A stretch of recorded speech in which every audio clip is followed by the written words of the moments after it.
Shalom, shalom, hoy lunes 25 de octubre. Estamos con la lección número 5, al extranjero dentro de tus puertas. Y el versículo para memorizar dice: amaréis pues al extranjero, porque fuisteis extranjeros en la tierra de Egipto. Deuteronomio 10, 19. Querido y amado Señor, que amemos a los hermanos de nuestra denominación, pero también los hermanos de otras confesiones religiosas. Que amemos así como Dios nos ha amado. La oración presentamos confiando en los méritos perdonadores de Cristo Jesús. Amén. Para hoy lunes, amaréis al extranjero.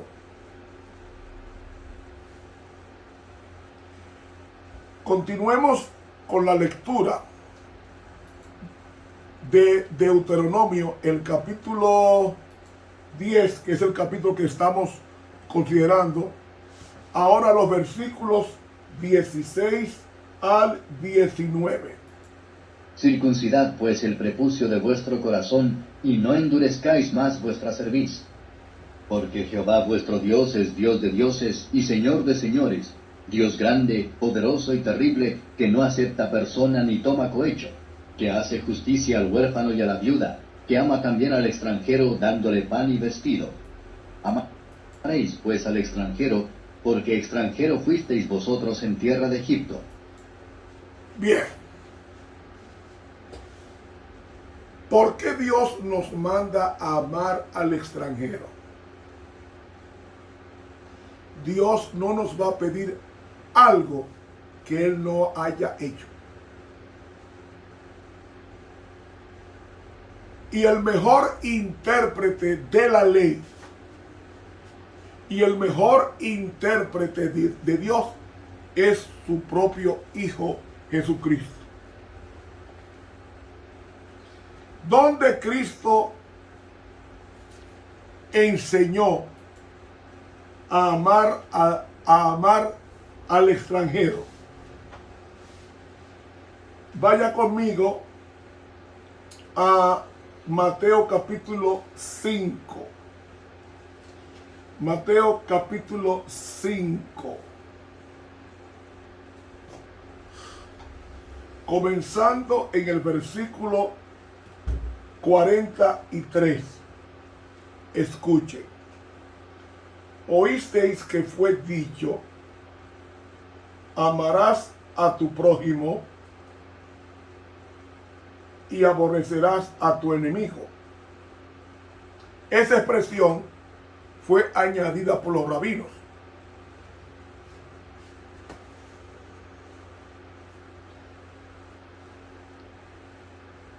Amarás a tu prójimo. Para el judío, prójimo era el otro judío. Y aborrecerás a tu enemigo. Se estaba refiriendo a los extranjeros, a los que eran no judíos. Mas yo os digo: amad a vuestros enemigos y bendecid a los que os maldicen. ¿Qué significa bendecir? Aquí, en el contexto, bendecir significa hablar bien de los demás, aún de tus enemigos. Los que maldicen son aquellos que usan obscenidades. Haced bien a los que os aborrecen y rogad, así que está en el griego, y rogad por los que os ultrajan y os persiguen. Esa fue la exhortación que Dios hizo a través de su Hijo en el monte de las bienaventuranzas. Y dice el versículo 45, para que seáis hijos de vuestro Padre que está en los cielos. Me gusta mejor esta traducción del griego. Para que lleguen a ser hijos de vuestro Padre que está en los cielos. Aquí viene lo de Deuteronomio 10, 18 y 19. Dice que hace que su sol salga sobre malos y buenos, y hace llover, así está en el griego, y hace llover sobre justos e injustos. Es decir, el sol no sale para los adventistas exclusivamente. El sol sale para todos, adventistas, católicos, evangélicos, protestantes, shintoístas, budistas, confucionistas, hinduistas, todos los istas. Ahí está Dios prodigándole el sol, prodigando la lluvia. El agua que yo tomo no es más santa que la que toma el impío, es la misma agua, porque es Dios quien nos manda el agua y nos manda el pan. Entonces, Dios no me va a pedir algo que Él no haya hecho. ¿Qué hizo Él? Prodigar amor al bueno y al malo. Yo le hago una pregunta: ¿por qué Dios no le retira la vida al que está matando, o al que está robando, o al que está adulterando, o al que está usando drogas? Porque Dios ama a esas personas. Y cuando tú amas a esa persona, cuando tú amas a una persona, tú le respetas su decisión. Porque el amor de Dios consiste en eso, en respetarme a mí, mi propia individualidad. Me respeta mi libre albedrío. Si yo violento la conciencia, si yo violento la obediencia, ya yo no soy Dios de amor. Ya yo sería un tirano, que fue la acusación que el diablo le hizo a Dios en el Edén. Con que Dios ha dicho: no comáis de todo árbol del huerto. Eso fue una invitación a que la mujer conversara con Satanás. Y cuando conversamos con él, entonces él nos lleva ventaja. Eso está en el libro El Discurso Maestro de Jesucristo de la Pluma Inspirada. Con ese señor no se puede hablar. Cristo en ningún momento conversó con Satanás. En ningún momento. Y usted va a decir: usted está cometiendo un lapsus teológico, porque la Biblia dice que Cristo habló con Satanás en el desierto de tentación. No, él no habló. Él simplemente lo refirió a la palabra de Dios. Escrito está. Es decir, cada conversación que quería iniciar Satanás con Cristo, él le contestaba con la Biblia. Y él ni la explicaba. Solamente decía lo que estaba diciendo la Biblia. No solamente el pan vivirá el hombre, que es un texto de Deuteronomio, mas de toda palabra que sale de la boca de Dios. Jesús no conversó en ningún momento con Satanás. Le contestaba con la Biblia. O sea, no tuvo ninguna conversación. Es más, cuando el arcángel Miguel va a buscar el cuerpo de Moisés, que había muerto hacía poco, dice Judas, que era hermano de Jesús. Ese Judas que escribe esa epístola era hermano de Jesús. Fíjese cómo dice aquí: pero cuando el arcángel Miguel contendía con el diablo, disputando sobre el cuerpo de Moisés, no se atrevió a usar de juicio. Es decir, no se atrevió a desacreditar al diablo, juicio de maldición contra él, sino que dijo: el Señor te reprenda. ¿Sabes lo que está diciendo Jesús con eso? A mí no me venga a reclamar el cuerpo de Moisés. Mi padre me mandó a buscarlo, que te conteste él. Tú y yo no tenemos nada que hablar. ¿Saben ustedes cuándo fue que Dios habló con Satanás? en el cielo cuando era nuestro representante después que el hombre cayó. ¿Qué significa eso?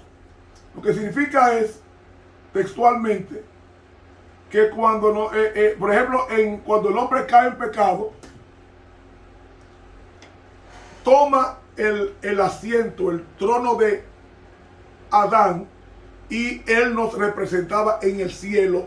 Cada vez que había una reunión de cada planeta, Dios convocaba a todos los representantes de los planetas para estar en concilio, que fue lo que pasó en Job capítulo 1. Hubo una reunión con todos los representantes de los mundos no caídos e incluso el planeta Tierra, y le dice Dios a Satanás: ¿de dónde vienes? Y él le contesta: vengo de pasar inspección a mi territorio, que es el planeta Tierra.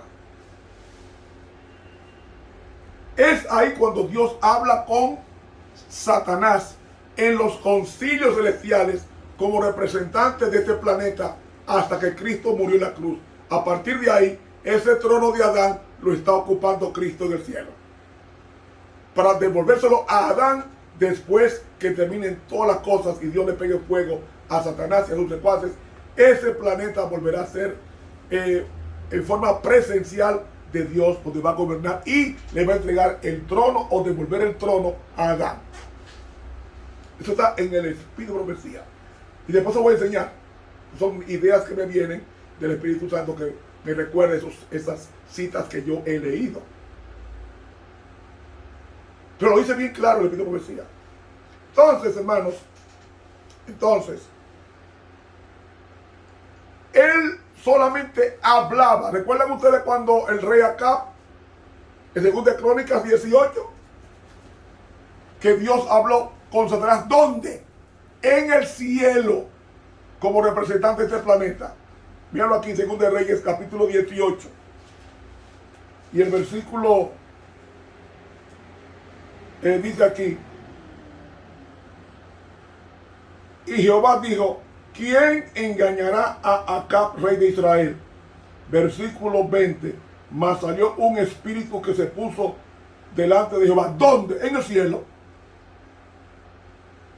Y dijo: yo le engañaré. Tu versión dice: yo le induciré, que la traducción correcta es: yo le engañaré. Y Jehová le dijo a Satanás: ¿de qué modo? Ven, es solamente en los concilios celestiales que Dios Padre hablaba con Lucifer después que él había caído en pecado y había sido expulsado del cielo. Y él no vivía en el cielo. Lo que pasa es que cada vez que había una reunión, como dice Job capítulo 1, cada vez que había una reunión en el cielo, Dios tenía que pedir cuenta a cada representante de los planetas del universo.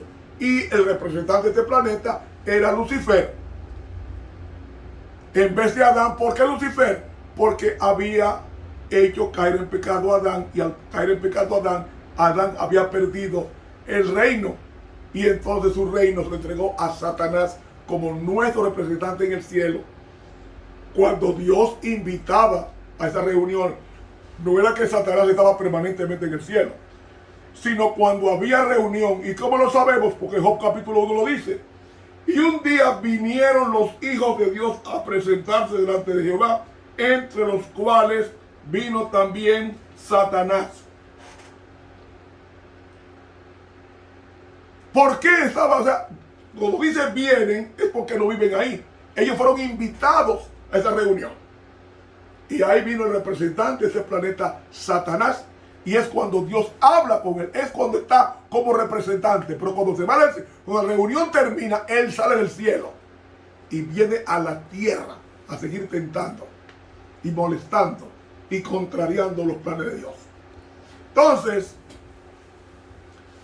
no debemos hablar con el diablo. Y usted dice: ay, esa palabra tan fea. No debemos hablar con ese señor, porque Satanás en hebreo significa el adversario, o el que me ataca, o el que me acomete, o el que me hace la guerra. Pero en el Nuevo Testamento se llama diablo, que se dice en griego diabolos, significa acusador, significa calumniador. Todo calumniador es un hijo del diablo. Y Jesús dijo en Juan 8:44 que cuando hacemos las cosas del diablo somos hijos del diablo. Entonces, nunca Dios en la tierra le habló a Satanás. Siempre le contestaba con un escrito está. Tan cierto que los dirigentes religiosos de la época de Jesús, estando en la cruz, decía, a otros llamó, a otros salvó y él mismo no se puede salvar. Líbrele el Señor. Él no le contestó. Todo lo que Jesús hablaba era con el Padre Celestial. Cuando nosotros, dice el discurso maestro de Jesucristo, que cuando hablamos con el diablo le damos ventaja. Por eso que yo soy tan reiterativo en decir que nunca Jesús habló con el diablo. Porque él era humano también. Era Dios, pero era también humano. 100%. Y si hablaba con él le daría ventaja.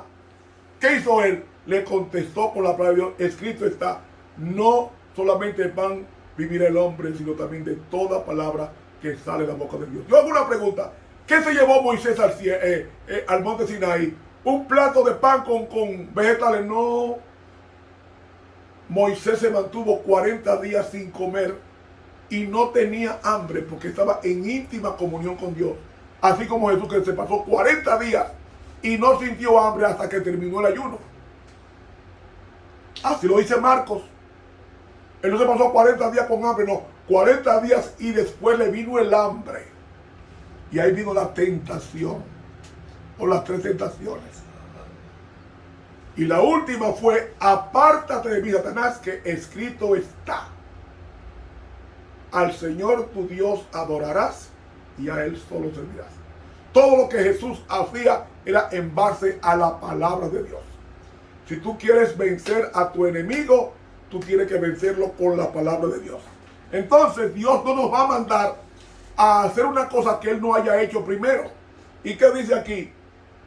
Que hace que su sol salga sobre buenos y malos y llueva o haga llover sobre justos e injustos. Entonces Jesús interpreta la mente del Padre cuando dice, porque si amamos a los que nos aman, ¿qué galardón tenemos? No está en futuro, está en presente en griego. ¿Qué premio tenemos? ¿No hacen también lo mismo los publicanos, es decir, los que cobran impuestos en favor de Roma? Versículo 47. Y si saludamos, así está en el griego, y si saludamos a nuestros hermanos nada más, ¿qué hacemos de más? ¿No hacen también así los gentiles, o sea, los no judíos, los extranjeros?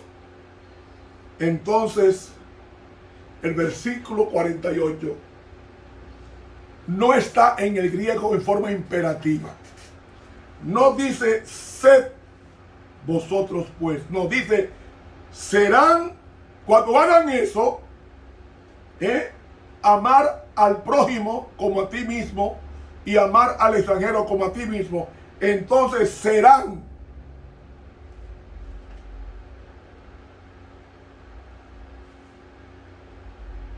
Seréis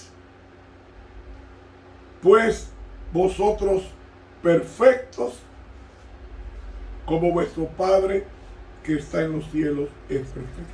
¿Qué significa perfecto?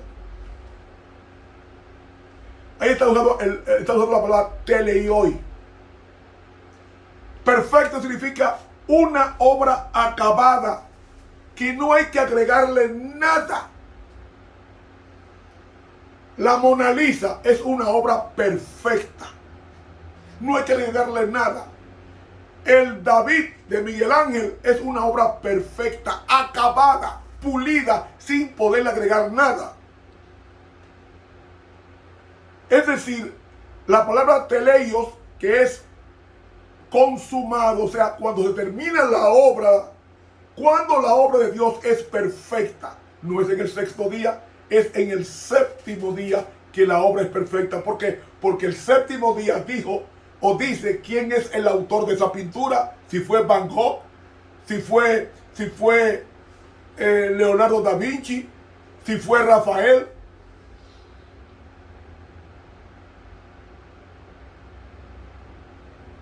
Sí, mis hermanos, el sábado es la firma de Dios en la creación diciendo: yo fui el creador de este planeta, de este universo.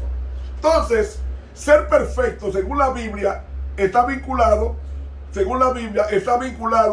al amar a los demás, sin importar religión, sin importar color, sin importar nacionalidad, sin importar el nivel, su etnia. Yo tengo que amar a mi hermano, porque todos venimos de un hermano común y de una madre común llamados Adán y Eva. Por eso es que el cristiano no puede ser racista. Tiene que amar al iraquí, al musulmán, al chino, como también al evangélico, al católico, al adventista, al testigo de Jehová, igualito, porque así es que Dios actúa. Cuando hagamos esto, dice la palabra de Dios, serán ustedes perfectos como vuestro Padre que está en los cielos es perfecto. La misma palabra está en seréis pues vosotros perfectos. Ahí está teleioi, porque está en plural. Así como vuestro Padre que está en los cielos es teleios, que está en singular. Es decir, Dios es perfecto en su esfera y tú y yo debemos ser perfectos en la esfera humana. ¿Qué da a entender con esto? Que cuando amamos a los demás y no le deseamos mal a nadie, sino que actuamos en favor de los demás, sin tomar en cuenta la edad, el color, se respeta al niño en su inocencia y al anciano en sus canas. Se respeta a la mujer en su dignidad y se respeta al hombre en su virilidad. Dios respeta al ser humano, y aunque el ser humano lo niega constantemente en sus obras licenciosas, Dios respeta. Y después que el hombre se niega a aceptar a Dios y agota esa posibilidad y va cerrando cada día las puertas para que no entre Dios, entonces Dios lo deja bajo el arbitrio de los ángeles caídos y Satanás, entre ellos. Hermanos, tenemos que amar al extranjero como a nosotros mismos, porque Dios nos lo pide, ya que Él lo cumple. La mensajera del Señor, en el libro Hijos e Hijas de Dios, en la página 311, dice: el Dios que repara en la caída de un gorrión, también percibe vuestro proceder y sentimientos. Advierte vuestra envidia, prejuicios, intentos de justificar vuestro proceder frente a cualquier injusticia. Cuando juzgáis mal las palabras y los actos de otro, y vuestros propios sentimientos están agitados, de modo que hacéis declaraciones incorrectas y se sabe que estáis en desacuerdo con este hermano, entonces inducís a otros por su confianza en vosotros a considerar al tal como vosotros lo hacéis, y muchos quedan contaminados por la raíz de amargura que aparece de ese modo. También Dios requiere que cuando hayáis cometido una injusticia, por pequeña que sea, confeséis vuestra falta, no solo al que ofendisteis, sino a aquellos que por vuestra influencia fueron inducidos a considerar a vuestro hermano en forma equivocada y a anular la obra que Dios le encomendó. Y la bendición de Dios reposará sobre vosotros, así es como moriréis al yo y Cristo se formará en vosotros. Hijos e hijas de Dios, página 311 del Espíritu de Profecía. Termino con esta cita, que no la puedo marginar. Está en el libro Ministerio de Curación, página 15 de la Pluma Inspirada. Dice así: Cristo no admitía distinción alguna de nacionalidad, jerarquía social ni credo. Los escribas y fariseos deseaban hacer de los dones del cielo un beneficio local y nacional y excluir de Dios al resto de la familia humana. Pero Cristo vino para derribar toda valla divisoria. Vino para manifestar que su don de misericordia y amor es tan ilimitado como el aire, la luz o las lluvias que refrigeran la tierra. La vida de Cristo fundó una religión sin castas, sin privilegios, en la que judíos y gentiles, libres y esclavos, unidos por los lazos de fraternidad, son ante Dios. Nada hubo de artificioso en sus procedimientos. Ninguna diferencia hacía entre vecinos y extraños, amigos y enemigos. Lo que conmovía el corazón de Jesús era el alma sedienta del agua de vida. Ministerio de Curación, página 15 de la Pluma Inspirada. Si Cristo era así, si el Padre era así, ¿por qué nosotros no somos así para que seamos perfectos, terminados para la traslación? Pensemos en eso. Tratemos bien a los demás, porque Cristo se revela en los demás, dependiendo del trato que les demos. Y así diremos si somos hijos de Dios o hijos de las tinieblas. Que Dios nos bendiga. Estuvo contigo el profesor Ramón Romero.